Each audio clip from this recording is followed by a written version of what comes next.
lembra-te do teu Criador nos dias da tua mocidade, antes que venham os maus dias, e cheguem os anos, os quais dirás, não tenho neles prazer.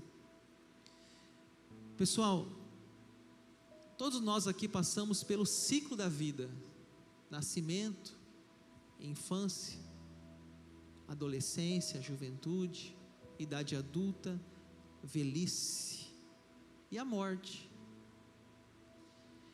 E o sábio Salomão, ele fala para nós: lembra-te do teu Criador nos dias que você é jovem.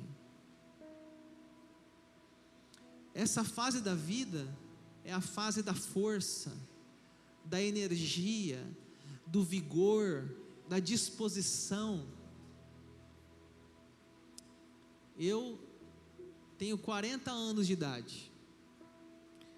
Quando eu vou jogar bola com a turma da igreja no sábado, já não tenho o mesmo vigor não. Quando eu vou jogar bola lá no sábado, eu tenho que chegar 15 minutos antes para fazer aquecimento. Estico aqui, puxo lá, levanto aqui, depois eu entro em campo. Por quê? Porque já teve vezes que eu fui jogar sem aquecer, começava o jogo, ai, doeu aqui, puxou aqui, ai. E eu lembro quando eu era criança não tinha isso, quando eu era adolescente não tinha isso. Eu lembro quando eu tinha meus 20 anos, vamos jogar bola, vamos, já chegava e já jogava, não tinha nada para isso. Agora tem que fazer aquecimento, que história é essa? O tempo chega. Eu sei que eu sou jovem, 40, eu sei que eu sou jovem, mas daqui a pouco vai ser 50, talvez alguns aqui já estão na casa dos 60, 70, e assim a vida vai trazendo junto consigo os seus desafios. Por isso o Salomão, se você pegar um pouquinho antes do capítulo 12, ali, uns versos antes, ele fala assim: alegra-te jovem na tua juventude, recreie-se o teu coração nos dias da tua mocidade, anda pelos caminhos que satisfazem ao teu coração e agradam aos teus olhos, sabe porém que de todas estas coisas Deus te pedirá contas.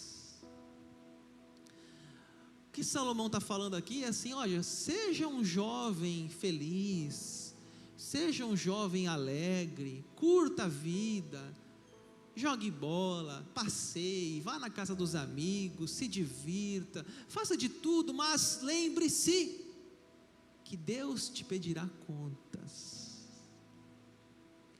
Vocês sabem que na época da juventude também é uma época de muitas escolhas.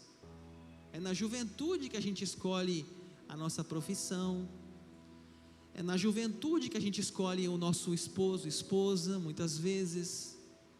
Então a juventude é um tempo de muitas escolhas, e também escolhas às vezes feitas erradas. É comum o uso de drogas nessa fase da vida, o álcool, as brigas, acidentes, é comum. As cadeias, os hospitais e os cemitérios estão cheios de jovens rebeldes. Eu vou repetir: as cadeias, os hospitais e inclusive os cemitérios estão cheios de jovens rebeldes, jovens que se esqueceram de Deus e viveram a vida de qualquer jeito. Deus te pedirá contas, há um juízo final a encarar, há uma prestação de contas. Você é jovem hoje, mas amanhã você vai ser velho, e você vai morrer uma hora, e aí, o que vai ser da sua prestação de contas com Deus? E é isso que Salomão está falando: lembra-te do teu Criador nos dias da tua mocidade, antes que venham os maus dias, e cheguem os anos dos quais dirás, não tenho neles prazer. O que Salomão está falando aqui é sobre a terceira idade, é sobre a velhice. Os anos que dirás, não tenho neles prazer. Essa ideia de que chamar a velhice de melhor idade, já viu isso? A velhice é a melhor idade, está em desacordo com a Bíblia. A Bíblia não chama a velhice de melhor idade. A Bíblia chama a melhor idade juventude. Você tem que entregar para Deus, não é a sua velhice, é a sua juventude. Muitos falam, quando eu for velho eu me entrego para Deus. Não, Deus quer você desde jovem, e até velho também, mas não o final, que é o começo. E é certo que a velhice não é a melhor idade, junto com a velhice vem muitos problemas. Velhice vem problemas de saúde, artrite, artrose, reumatite, não sei o que, um monte de it. Tem gente que está se identificando com essa pregação. Então não é a melhor idade, é a pior, porque vem muitos desafios na velhice. A velhice é um período muitas vezes de solidão. Filhos saíram de casa, muitas vezes a velhice tem que lidar com a viuvez, perdeu a esposa, o esposo. Então o que Salomão está falando é a realidade da vida. Não espere para servir a Deus quando você for velho, sirva a Deus hoje. Não deixe para Deus o final, entregue desde o começo. Eu acompanhei o meu avô, a sua debilitação física. Eu tinha, meu avô faleceu, eu tinha um carinho muito grande pelo meu avô. Tanto que meu pai é palmeirense e meu avô era São Paulino. E eu sou São Paulino. Por que será? Possivelmente porque eu passava mais tempo com meu avô. Então eu cresci com meu avô. Meu pai morava em São Paulo, na capital.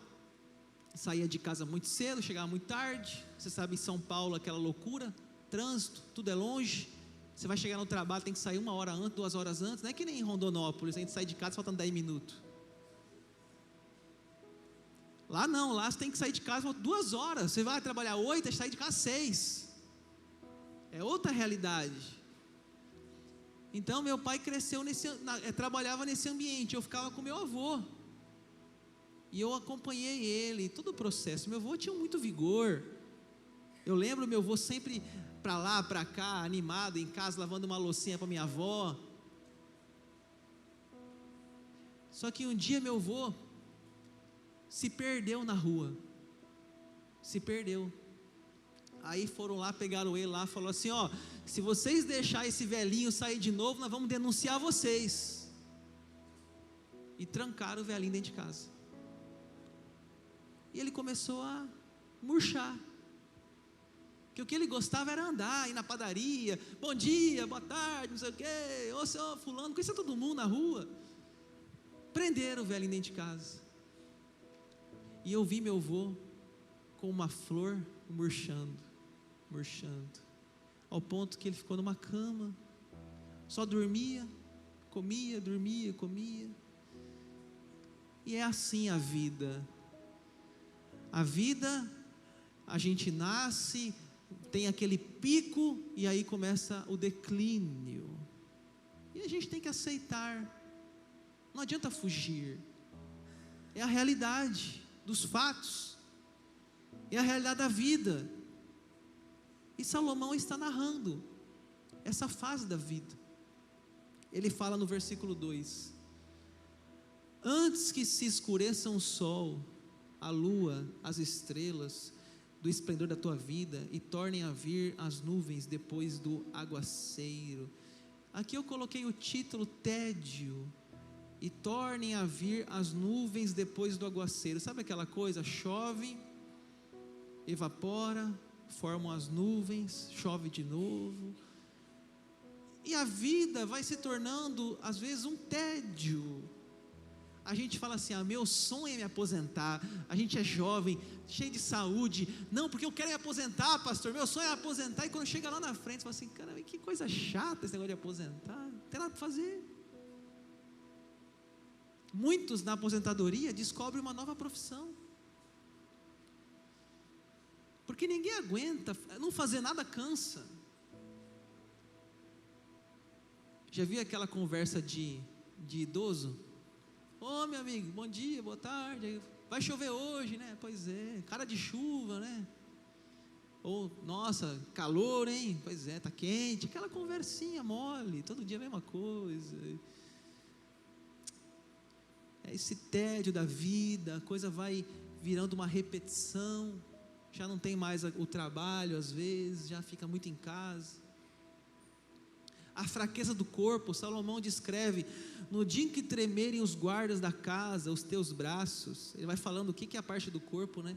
E se curvarem os homens outrora fortes, as tuas pernas, e cessarem os teus moedores da boca, poderia colocar aqui os teus dentes, por já serem poucos, se escurecerem os teus olhos na janela. Bom, aqui já fala, né, o que? O braço, já não tem mais aquela força no braço. Ô vô, pega aqui um garrafão de 20 litros de água, você fala isso? Você não é louco, né? Pedir para um velhinho carregar um garrafão de água de 20 litros. Mas quando ele era jovem, talvez ele fazia isso na maior facilidade.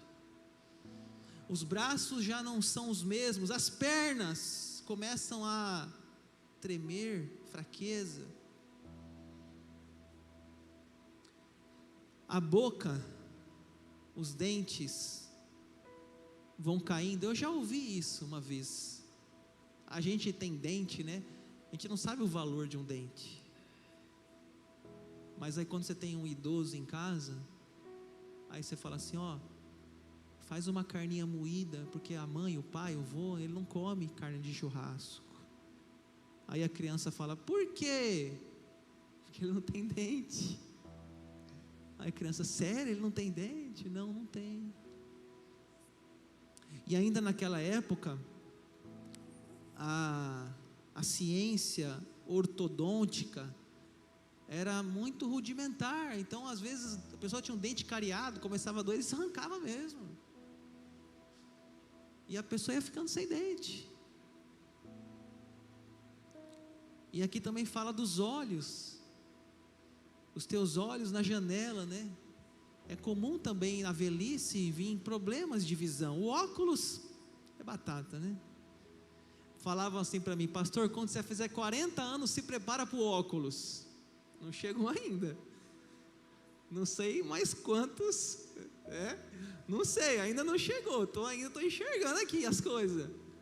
Vamos ver aí se vai vir o ano que vem. Mas é certo que quanto mais o tempo passa, 70, 80, 90 anos, o olho já não vai ser o mesmo. A visão e a oftalmologia também na época não era uma coisa evoluída, se espalhavam os casos de cegueira. Voz rouca, ouvido surdo, acordar cedo, e os teus lábios, com as portas da rua se fecharem, no dia que não puderes falar em alta voz, te levantares a voz das aves, e todas as harmonias, filhas da música, te diminuírem. Primeira coisa, os teus lábios, né? A pessoa já não tem mais aquela voz forte. Aqui fala, né? Não puderes falar em alta voz. Eu sou pastor de vocês aqui, estou pregando. Eu ainda tenho uma voz poderosa, uma voz forte Não levem mal, gente, não levem mal. Poderosa que eu falo porque eu estou na minha, ainda, né? Ainda estou assim, começando o declínio, né? Então estou ainda no limite. Mas eu tenho ainda um pulmão forte, uma caixa torácica forte para falar aqui para vocês. Eu, em respeito, eu não estou gritando. Mas e quando o pastor Daniel estiver aqui com a sua bengalinha? Oi, irmãos, vamos ler a Bíblia aqui em Eclesiastes. Não vai ser a mesma potência vocal, não tem como exigir.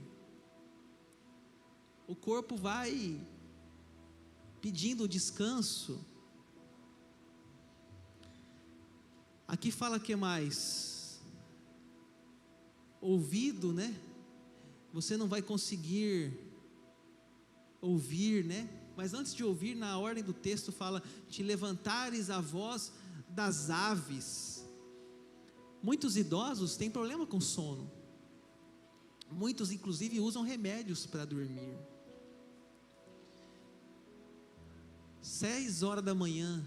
Ô vô, já acordou, vô? Ô vó, já acordou? Pois é, filho, tem um passarinho cantando na minha janela. Mas, ô vô, passarinho, vô? Até um passarinho já incomoda. Quando a gente é criança, cara, pode ter um furacão na tua casa, pode estar quebrando o piso lá, os pedreiros, você dorme igual um anjo. Aí quando você vai ficando mais velho, qualquer barulhinho você já acorda. Ô vizinho, para de fazer barulho. Quando você é criança, você não está nem aí, parece que nem existe barulho. Uma criança no colo de uma mãe aqui no culto, louvor tocando, ela está dormindo ali. Então a questão do sono, a insônia. E aí fala também a música, o som, já não é mais aquele ouvido. Você vai falar com o idoso, você tem que falar alto, você tem que chegar perto do ouvido dele, às vezes tem que gritar. Oi, meu neto, fala mais alto. Ô Senhor, me dá paciência. Está gritando, mas não ouve. Aparelhos auditivos. Então, você vai vendo aqui na passagem bíblica. Medo de altura, cabelo branco, falta de apetite, como também, quando temeres o que é alto, te espantares no caminho, e te embranqueceres, né? Como floresce a amendoeira, e o gafanhoto te for um peso, e te perecer o apetite, porque vais à casa eterna, e os pranteadores andem rodeando pela praça. O que fala aqui? Primeiro, medo de altura. Você vai falar para o idoso assim: ô vô, ô biso, vamos pular de bungee jump? Você não vai fazer isso. É comum o uso de bengala nessa idade. Cabelo branco, né? Te embranqueceres, é uma característica. É claro que tem uns que ficam com cabelo branco mais novo. Eu acho que mais uns anos eu vou ter cabelo branco. Mas é certo que chegar naquela etapa lá vai clareando mesmo. É uma característica da idade do idoso, o cabelo branco. O que mais que fala ali? Apetite, né? Quando a gente é adolescente, a gente é jovem, cara, você vai num rodízio de pizza, a gurizada come 20 pedaços de pizza, não sei onde cabe tanta pizza. Você vai com um idoso, às vezes, numa pizza: ô pai, come essa pizza. Não estou com apetite. Come um pedacinho. É assim, é a vida, é o processo. E aí, o que fala a Bíblia? Porque vais à casa eterna. Coisa bonita, né? Nós não estamos indo para o túmulo, nem para um destino de solidão ou de escuridão. Nós estamos indo para a casa eterna. Coisa bonita. Jesus falou: eu vou preparar lugar para vocês. Na minha casa, na casa do meu pai, há muitas moradas. Nós estamos indo para aquele lugar, o lugar que nos espera. Então, para o cristão, o idoso cristão, não tem desespero, porque ele vai para a casa eterna.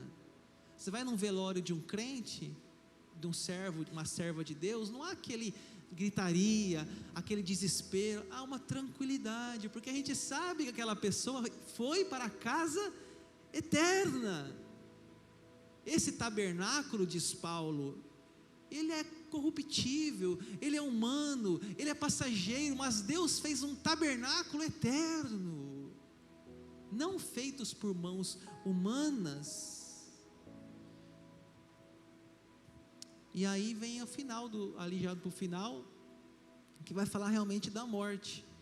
Antes que se rompa o fio de prata, e se despedace o copo de ouro, e se quebre o cântaro junto à fonte, e se desfaça a roda junto ao poço. Deixa eu explicar aqui para vocês essas metáforas. Naquela época, eles não tinham móveis como nós temos hoje. Muitas vezes, até hoje existem móveis planejados, aquele lugar de colocar prato, aquele lugar de colocar talher, aquele lugar de colocar isso, aquilo. Na época, muitas vezes eles penduravam os seus utensílios domésticos, penduravam na casa, e aqueles utensílios ficavam pendurados. Quando se rompia esse fio, aquele utensílio, muitas vezes de barro, a hora que ele caísse, ele se quebrava. É um símbolo da morte, se quebra. Mas tem ali um outro exemplo, o copo de ouro. É isso, o fio se rompe e o copo de ouro quebra-se no chão. Ainda continue o exemplo, o cântaro junto à fonte e a roda junto ao poço. Hoje nós temos aquela água encanada. Você vai na sua casa, você abre a torneira, sai água, mas na época não era assim. Eles tinham que ir lá no poço, colocar um balde que passava pela roda, que era um objeto, um mecanismo para trazer a água do fundo até em cima, puxando pela corda, passando pela roda. Era um mecanismo para tirar a água. Mas se aquela roda, ela se quebra,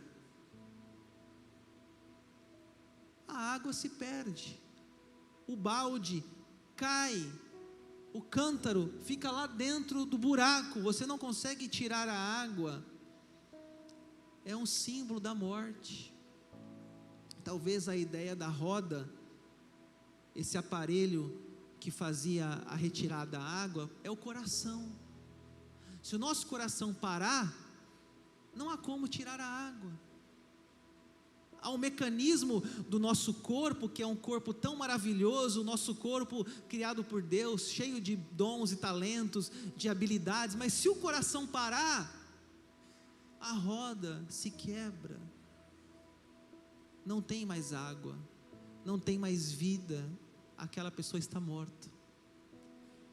É um símbolo que Salomão usa aqui para falar da morte.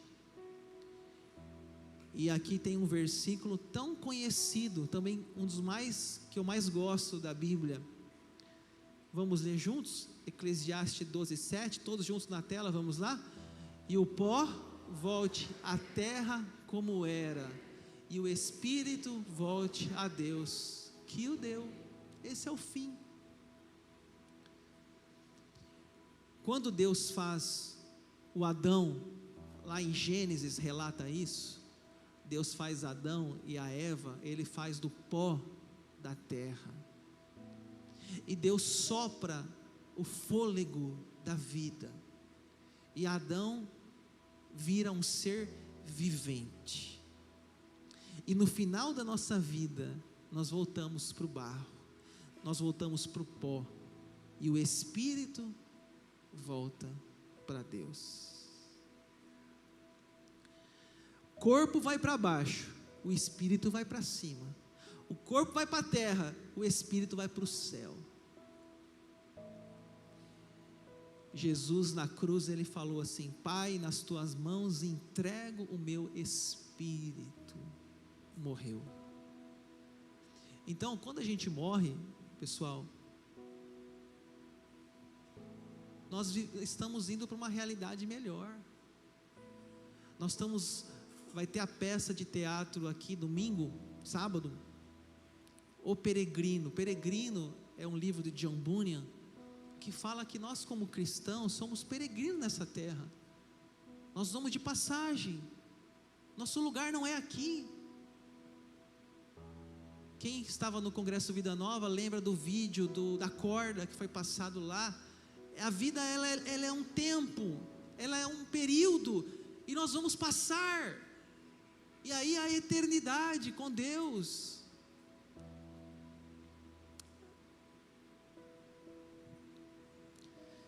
E aí o último versículo, para a gente encerrar, versículo 8: vaidade de vaidade, diz o pregador, tudo é vaidade. O livro está encerrando, assim como começou. É vaidade.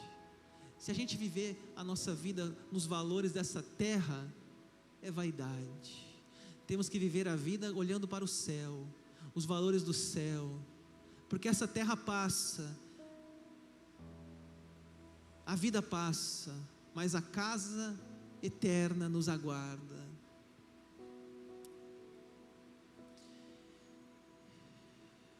Eu encerro com aquela frase inicial. Vamos ler essa frase que está na tela? Quem ignora a Deus na juventude é um forte candidato a não ter prazer na velhice.